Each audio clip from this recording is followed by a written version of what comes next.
We are super excited to bring you this bonus episode showcasing 7 speakers in 7 days. This episode is a partnership between the Data in Education and Building a Culture of Collaboration podcasts, with episodes being released through each podcast. The bonus series showcases speakers who will be presenting at the June 2025 Data and Education Virtual Summit happening June 10th and 11th. We encourage you to search Data and Education Summit June 2025 to learn more and register. You can also check out the show notes for additional links.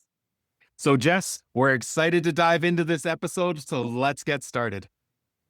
Welcome, educators. Whether you are a spreadsheet, dashboard, all things data fanatic like myself, or you break out into a cold sweat just hearing the words data meeting, it's okay. I've got you. My name is Jessica Lane, and I'm your host for this podcast, Data and Education.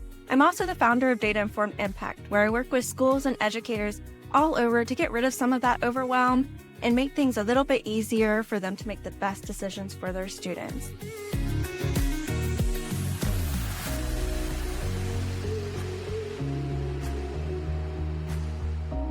We'll be talking about all things data culture, data literacy, and data visualization. Let's get started.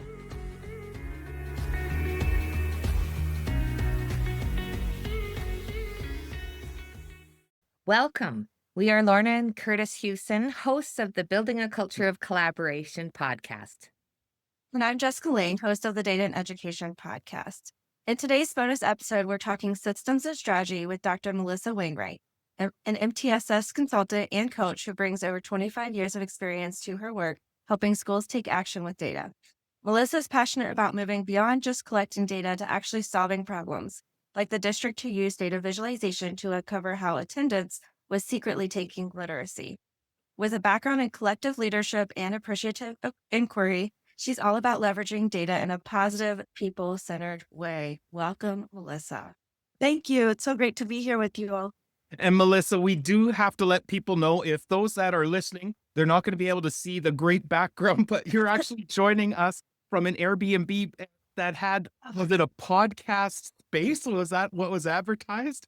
It's a podcast space, and I'm actually in a space that is also it has 6 different makeup stations. It's meant to be a girl's getaway. And I'm here for my niece's 30th birthday in Denver. Oh, fun. Yeah, it's very fun. When they set up the podcast space, I bet they weren't thinking data and education would be the topics then that was going to be communicated through there.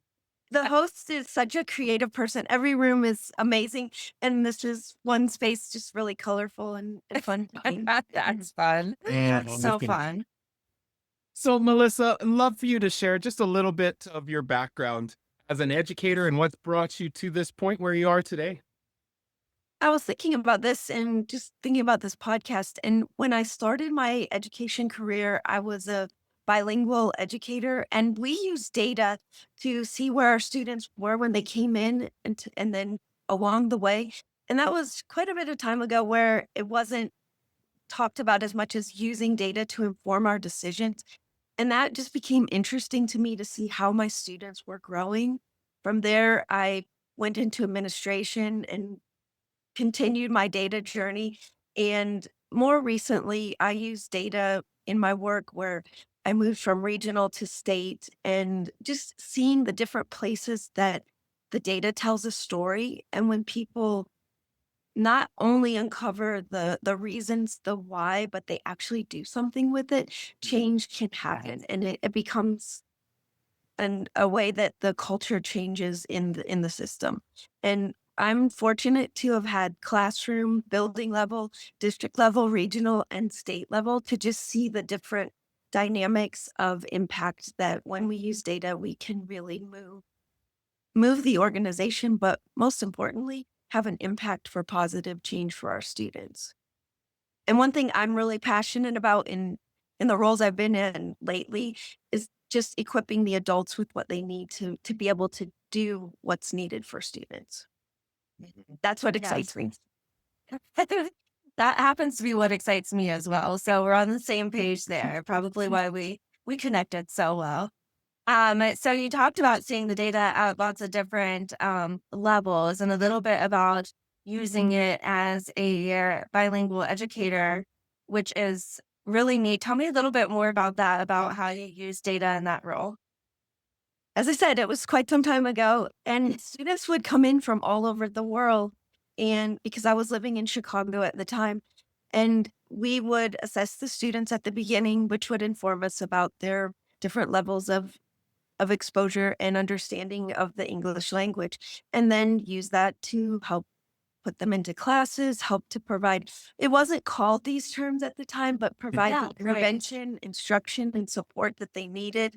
It was used to help their content level teachers to meet the needs of the students. And that was exciting to me because we saw the students evolve over time and to gain confidence, to gain information about the English language. And that was just, I think that was, in looking back, that was my beginning of loving data, to see how when we would apply an instructional piece to students, they would respond. We could do more of that. And to see a student come from not knowing any of the English language to being fluent and knowing that a part of their story was unfolded because we took the time to know them, not just as that assessment piece, but to know them as students and understand what was their background. So not just that one assessment, but what's their family background? What knowledge are they bringing with them? Data is no, it's certainly numbers, but it's also interacting with what's that student's background, what is their story, and what is it that those classroom teachers need to be able to help that student. I Definitely. Yeah, and I love what you're saying there, Melissa, because you're basically talking what Lynn Charette and Michael Fullen talk about, putting faces on the data, that it's not I just have that numbers. book Yeah. right here, the stats. Yeah. Yes, of I course. One of the greatest celebrations that came at our school was when we started to really begin utilizing a number of different literacy assessments to help guide our practices. But at the end of the year, we would use a simple strategy during the year of just color coding kids based on the strategies. And it wasn't about coding them or labeling them. It was just saying, okay, right now, based on the data, this kid is red. So what are we going to do? But at the end of the year, we would show pictures of kids who moved a color level. And then when we showed the 12 students or so that moved 2 color levels, that went from red to green and then yellow to blue. Oh, the huge celebrations. Like there was tears in the room, not because they from this color to this color, but because people knew the story behind them and what they had done to get that kind of success. Yeah, powerful. And we couldn't have done it without the data. I love that. Go ahead, Lynn. I was just thinking the color represented something visual for the people to realize. And then I love that you attach the faces to it because that face represents a person. And before that, saying we went from 72% meeting benchmark to 75%. I mean, I'd get excited because you could see the trend line and growth, but nobody else really gets jazzed up as we did a 3% growth. Well, it's not impactful for teachers whose passion is to see growth for kids. Yeah. Right. I do have a couple of follow-up questions that are not as relevant as the discussion that we just had. But you said that you were in Chicago. When did you move from Chicago to Kentucky? Actually, there was a place in between Chicago to Chattanooga and then to Kentucky. Yes. Got it. So where in Chicago? Go ahead. No, go ahead. I was just going to say, where in Chicago were you? I was in Bensonville, Elmhurst area, which is a suburb of Chicago. And I was at Bensonville Elementary. Little shout out to my first principalship. That was a bilingual school in Chicago and just a great community of people. Love it. That seems to be the through line in most of our episodes is people have either taught music at some point in time or have made their way through Chicago. And Jessica seems to find the Chicago connection every time. Yes, I don't know how it happened, but I don't know if you know this, Melissa, but I was in Chicago for most of my teaching experience. I grew up in Cincinnati, and then I went to Chicago to teach, and then came back here after I had my daughter. But so I don't know why, but it seems like so many of the people I connect with just happened to also have been to Chicago at some point. Well, there is the saying of the Chicago connection, and it comes up a lot when I meet people. I did it's not a know great that. place. It is. That's awesome. Well, Melissa, you emphasize moving from data collection and problem identification to meaningful, solution focused, actionable plans, which we completely agree with that manipulation and understanding of data has to have a response to it.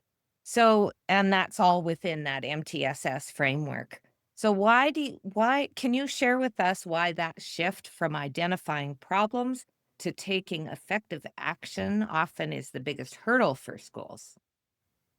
Well, I would say I I'm guessing that you've sat in a meeting where the data are shown and the problems are talked about. We talk about, oh yes, this is something that we need to address, and then we leave, and that is so frustrating. Yeah. And I would rather people take chunks of time and actually have an actionable step that they can apply something to the data than to have this meeting where they talk about data and nothing happens. So to me, that action step is crucial to the process. And then something that I find that's beautiful when we get the action step, we begin to apply what we said we're going to do. There's some accountability of what are the adults going to do with what we've uncovered here. We've talked about it. Let's get to the why of what we're doing. The beauty is what I find is when people then apply what they say they're going to do, most of the time they see positive shifts. Yeah. Otherwise, come back, dig a little bit dig a little bit deeper, find out what is really what we need to address.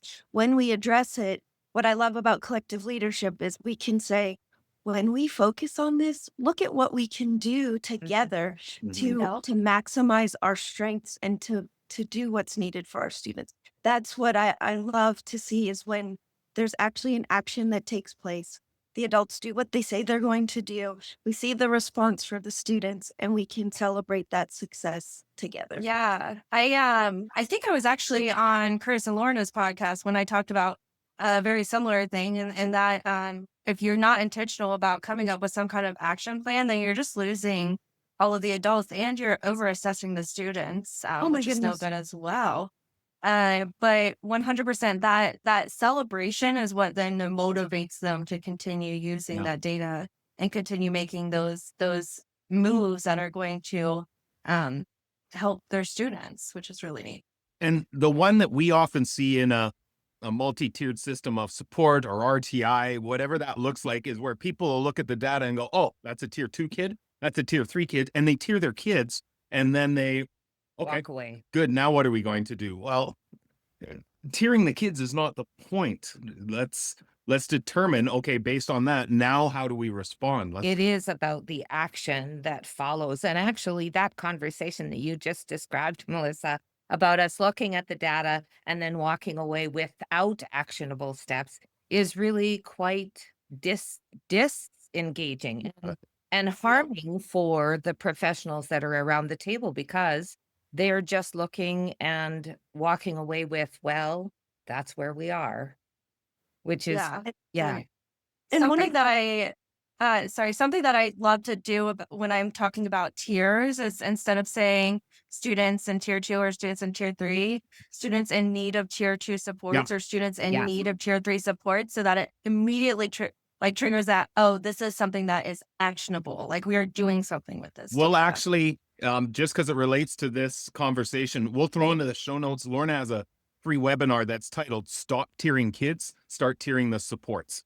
And I it love that. totally Love it. transforms the conversation. Love that. and that intentionality of language really is able to make some shifts in the process. And I encourage teams to find a protocol that they're going to use, a way that they're going to address that data set, and that gives a process to it. And I think in that teaming structure, having people on the team that really understand the data process, that you begin to have that culture of in this time, in this meeting, we do create actions, we do propose solutions to our issues, and this space isn't solely to find the problems. Yeah. And I think there's yeah. so much power in solution finding and celebrating small wins Yeah. and large celebrations. So, Melissa, Absolutely. I was intrigued when Jessica read in the introduction about an experience you had to uncover the link between literacy data and attendance Mhm. concerns. Can you share a little bit more? I was very intrigued when Jessica mentioned that. I love this telling this story because one, it's an actual event that happened, and it was from a team that really developed. They needed to develop, and so they had to get the right people at the table. And I'll try to be succinct with it. As they learned to be a team and they really uncovered their why as a group, they began to bring data to the table. They learned to bring it in a visual format because initially we were bringing spreadsheets and charts and looking and kind of spending time that wasn't efficient until they realized we need the right people at the table who can bring that. So that was kind of the beginning of the process. Then, as they were looking, they realized our K1 students in particular are underperforming in literacy, not meeting benchmarks. Initially, it was we need to have more professional learning. We need to look at our resources. Maybe it's our scheduling. A lot of focus on the literacy aspect, which I'm not going to say that wasn't a needed part. However, because we began to use academic behavior, social emotional data, they began to layer it and they realized this group of students, this is what their attendants are saying. And the attendance was saying a majority of our students are not coming in until midway through the literacy block. Mhm. And they're not even getting a chance to have themselves in the seat to have the literacy instruction. And some weren't even there. So there was also this fully not being in school at all. And they needed to address the attendance in order to have the students in receiving the instruction to even know if the students are responding to it. Such an aha for the school. And then realizing that there were other places where were we looking to see at the different demographics of our students, and then how do we support the students with what is the hurdle for getting to school in order to have our literacy blocks. Mhm. Now, that is such a powerful example Yeah. that without the data, we could have spent a lot of time and resources becoming master literacy teachers. And yet there's only And still 12, not. 12 of 24 students sitting in And front to receive that. yes, and I will say, as they began to address the attendance and the students were receiving the instruction, they began to see students making gains and meeting Yeah. benchmarks with their literacy skills. And to that point, I want to say it wasn't a switch microwave solution. It Yeah. did have to take place over Of time. course. They were able to uncover what was the root of the issue, and that was we can't even tell if our students are responding to literacy instruction because they're not always They're here. not here. Yeah. Yeah. I have a similar type story as well, where in a school, it was, man, our kids are always, the high school, are showing up late all the time. And when they said, well, let's look at the data on this, they realized, no, that's not actually true. But if you look, we have a large or misrepresentation of grade 11 students who are, and it's happening right after lunch. And here's the component who are. And then when they started to dig deeper, they realized, okay, we know the exact cause of this and what's happening and how we can solve this because the data helped them narrow in. Otherwise, they would have been doing blanket policies on, late slips and other probably punitive measures. The principal had said if they hadn't narrowed it right down to the root causes, then it wouldn't have happened without having that data available. And think about the impact that has for the 11th grade students, these K1 students, because Yeah. there was time spent to find out what's really behind it. And to the point of attendance, there were some real issues in that community that were able to be addressed because there were some reasons behind why students course. weren't attending at that time.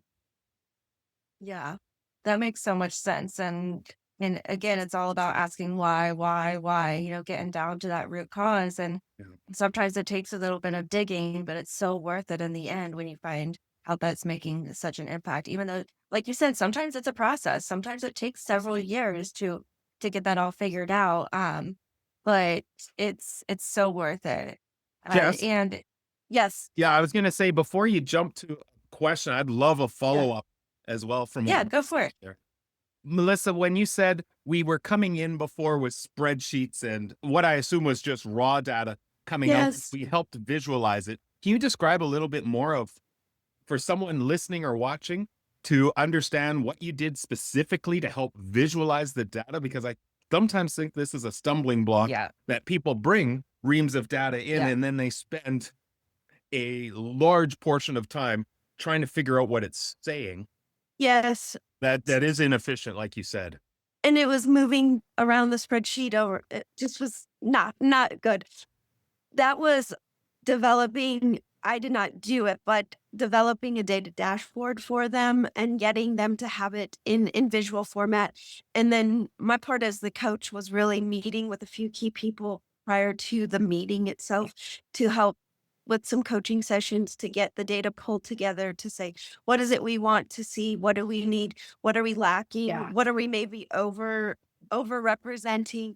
And so they created a visual dashboard to have with the attendance behavior, social emotional data that they needed so that it was in a visual format that they could come to the table to actually have a discussion about the findings as Yeah. opposed to spending time mulling over the raw information.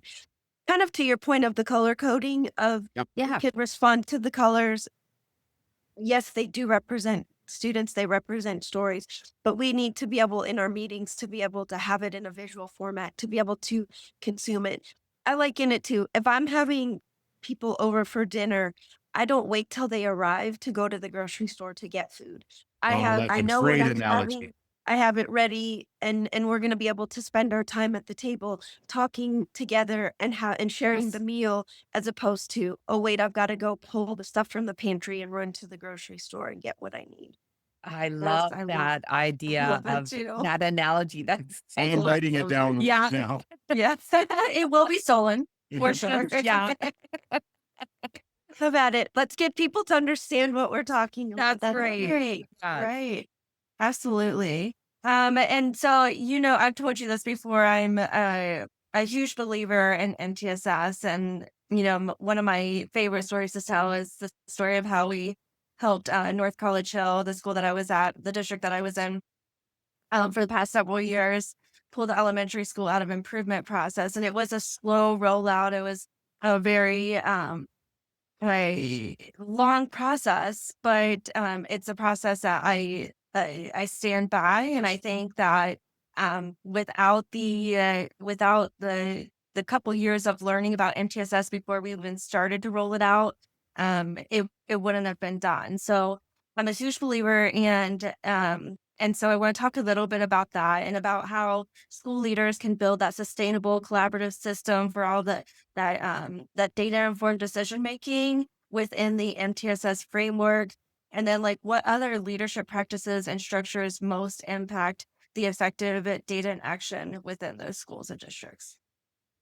Well, Jessica, that's a lot to unpack there. Yep. We'll take Good that question. into it's a real I think for leaders, if we're gonna specifically talk to leaders who are facilitating the process, I think first, we're not meant to do this alone. I think it's meant to understand what we're creating and then building that team of people with shared experiences, shared expertise to have a teaming structure. I know that I don't have all the skills I need to create a whole continuous cycle of improvement without having other people at the table who have different expertise, different experiences, different ways to see something because I may see it from one perspective and there's someone else who has a rich idea that they bring to the table. So I think for leaders realizing we don't have to do it alone. Get your team together. Spend time on your vision, your purpose, your why, understanding your school community. I think there's a desire to get things done quickly, but sometimes, I think most times laying that really strong foundation will actually get you further and faster than trying to rush in and make things happen that people aren't yet ready for. And when I say the school community, I mean the educators, the families, the students, the larger community in which that school is situated. I think taking time to understand what we're doing is critical, getting people at the right place. And then I believe in on that team having some people with rich data understanding to be able to help that data literacy expand within the school.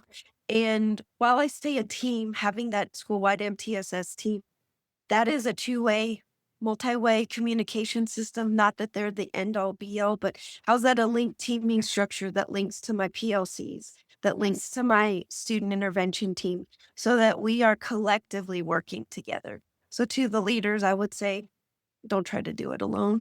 No. Yeah. My first principalship where I got involved in academic and behavioral response to intervention, it was pretty new, and I was a part of a pilot project. I had two coaches from the University of Louisville, and they really taught me the value of teams and that having a coach, having someone to come alongside you is really super helpful. And that would be one of my biggest things. Get And I involved, will a team and a coach. Yes, and I will second that because I part of the reason that it was so successful in that elementary school is because the instructional coaches one at some points it was one, points it was two, worked so well with the principals there, and the principals could delegate some of that to them, and they had that perspective too of a little bit more of the instructional leadership because at the time our principals, and we know this story, sometimes they get sucked into the operations, the behaviors, Mhm. and that was kind of where we were. So it was a way to kind of bridge that gap and begin working together on more of the instructional pieces, and then as well as branching out into the behavior, the SEL, the attentions. So Yeah. Melissa, And you are, oh, sorry, you are speaking our language. As you're talking, we're just thinking, we absolutely, a good part of our work is about how we set up structures that are collaborative and connected so that, Highly aligned. yeah, so that we yes. can have that examination of data and then it impacts all of our school all the way across. And that it is the teams that really take us to those actionable steps around the data. And I think I heard that word aligned, that they're aligned, Yeah. that that is important. And I didn't say this. I also encourage people that as they're building their team in the facilitator role and in the data role, in the note, there are certain roles of the process to have somebody that's a co-leader with you, because one of the things that we know about education is that there's change, that people, there may be somebody who takes a new position that they have to be out for a leave or whatever it might be. If I have a co-facilitator with me, we can just keep moving right along and we don't have to lose momentum. So having somebody that's really aware of the logistics of what's happening and part of the planning and coming along to be a part of the process is very important. This is one of the keys for us too, of not coming into a meeting and as a leader feeling I have to be responsible for every aspect of this conversation. We talk about distributing roles in that meeting, that, okay, who's facilitator? And I love your idea of who's co-facilitator, but that person should not be our recorder. Who's taking our notes? That should be No. someone else. Let's assign someone else who's going to be our timekeeper to keep us on track. And through that, we find that we just keep distributing leadership and ownership so that the meeting success or failure is not up to one person, it's collective. Well, and creating that process where everyone is contributing to the ideas and the discussion and the actions that arise Yeah. from that, rather than depending on the one person who is facilitating And or like leading. and like you say, when that one person is not there, oh, well, then it all falls Everything apart. falls apart. And it really, it builds the response, that collective responsibility of the group, the collective ownership, and the meeting can go on. We want everyone is important and valued, but we want it to be system and structure dependent, not person dependent. Yeah. 100%. So, I would love to hear, and we've teased at it at different points here, Melissa. But if you had to select three things for leaders to walk away with, what would you say are the three things that you think have the most significant impact for ensuring that data is being used for, as you said, used for action? What are three things that leaders should be doing to really ensure data is being utilized effectively? I'm gonna get three. Hopefully, I can remember three. Hard to narrow it down. It's I think having that culture of data literacy, data ownership, that is data understanding. That's very important. That it is the leader that understands it. But system wide, there's an understanding of in this school, in this place, we use our data to inform our decisions, to make action. So I'll say I'm going to count that as one. Okay. I would say utilize your data within a teaming structure, that it's not a one person job. I think the other, which is probably a part of one, but I find the data visualization as so crucial to the process, that it's in a consumable way. You know what's funny is that you kind of just said data literacy, yeah. data visualization, and data culture, which are my three domains. So I was thinking that, Jessica. I think too, from what you're saying, I mean, you could have someone listening or watching this that going, okay, I have to go and start building up some capacities of my team before we ever start looking at data. And we would say, no, like start where you're at. Right. Start utilizing the data, start having conversations. We found within our own school that, a year later, people were having conversations that were so deep, they could see things in the data that they couldn't see before, that they would be able to say, all right, when we take a look at our yellow students based on our color coding, we're noticing this trend for these halves. So let's set a goal that'll allow us to say that we're going to shrink this number from 22 down to 10 by the end of the term. Like, it got really specific, but it did not look like that when we started. And rather than based on assumptions, it's based on what we actually know from our data.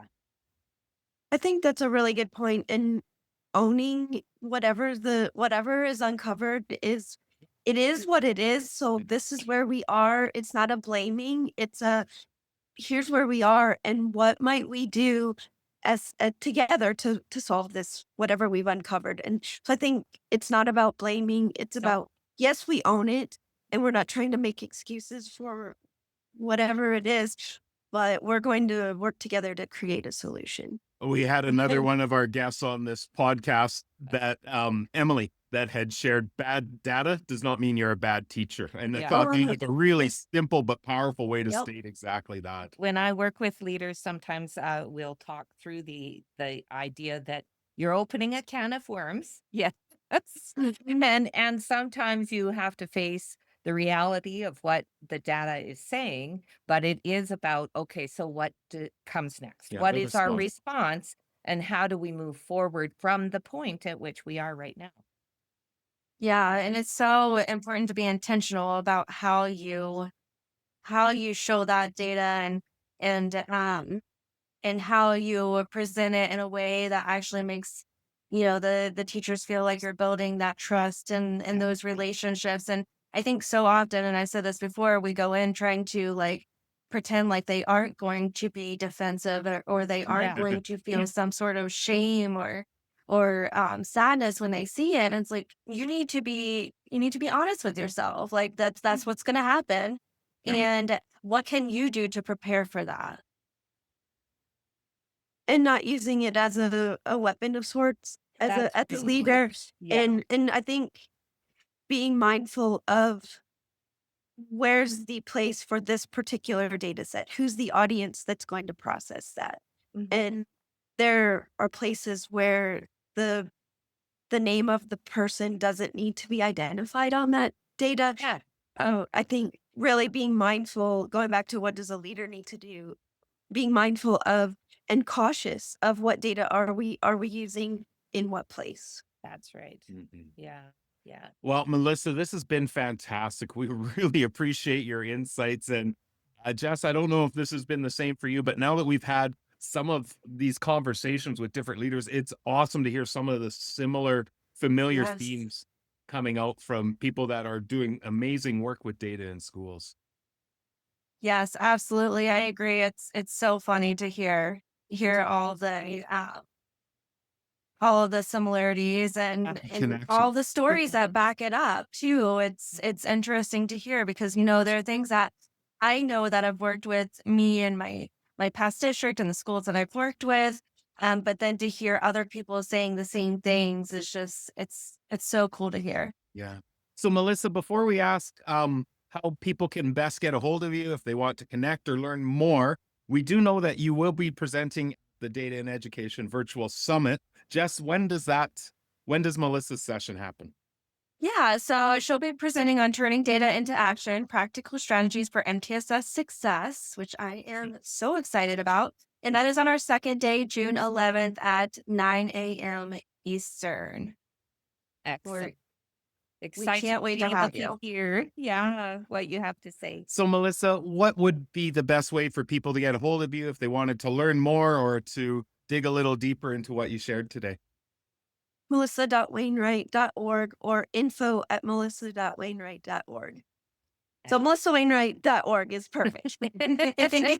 Awesome. Great. And we'll make sure we include that in show notes as well.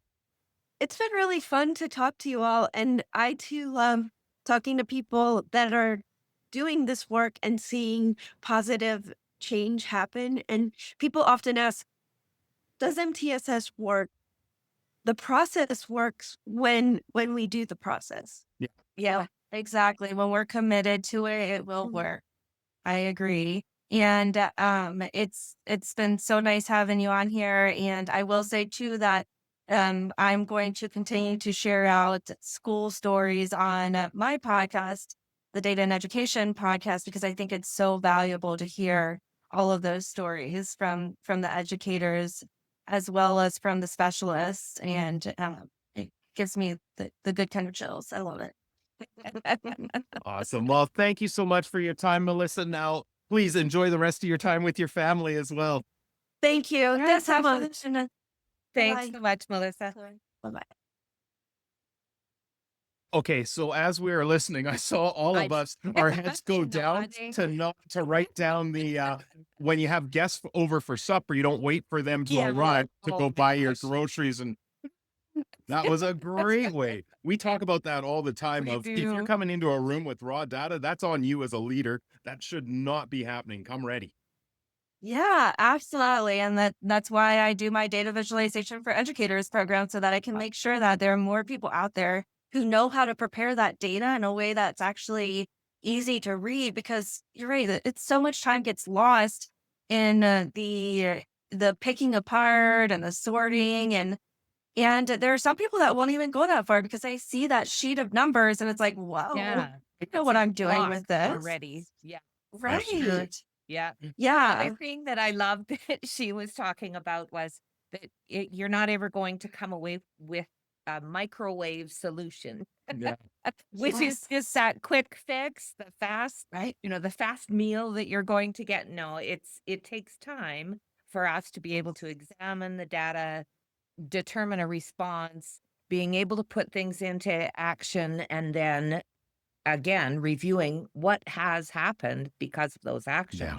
I'm at the Data and Education Summit, Jess. The one breakout session that I'll do is about 5 mistakes I see leaders make. And it's easy to identify because I've made all of them myself. When Same. Yeah.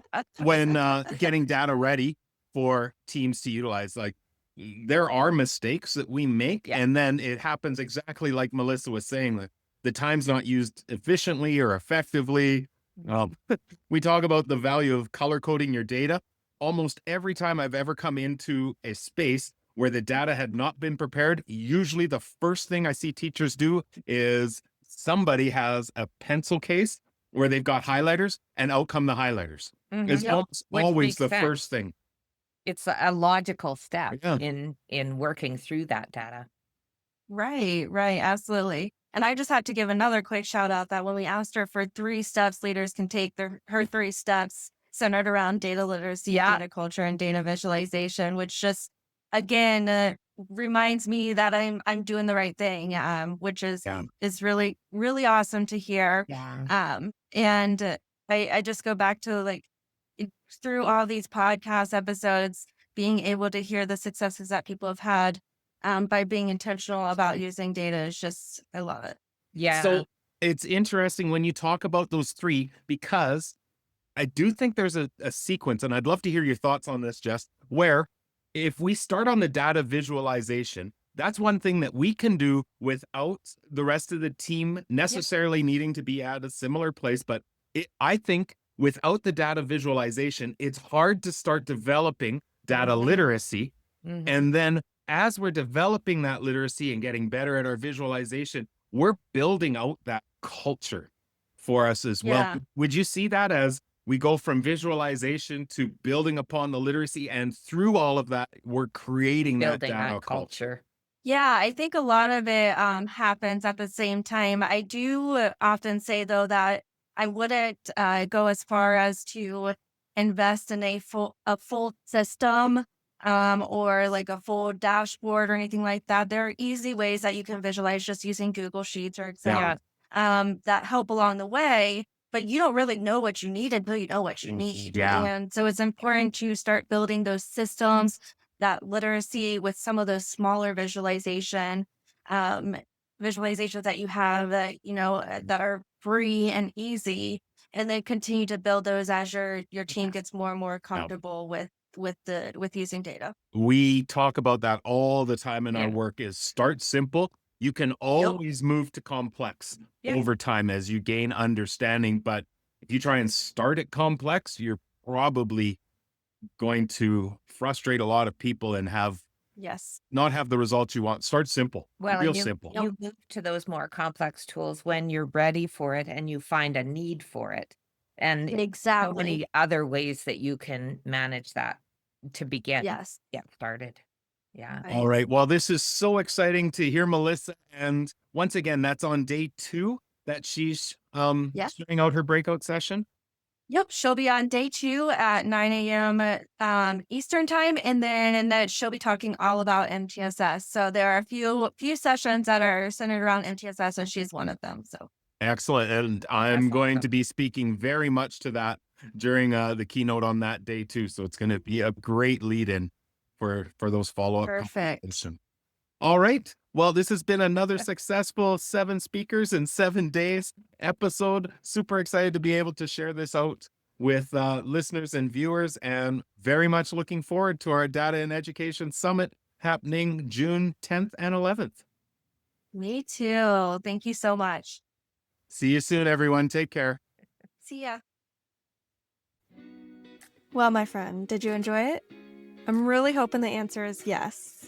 And like every other podcast out there, I'm going to ask you for some big favors.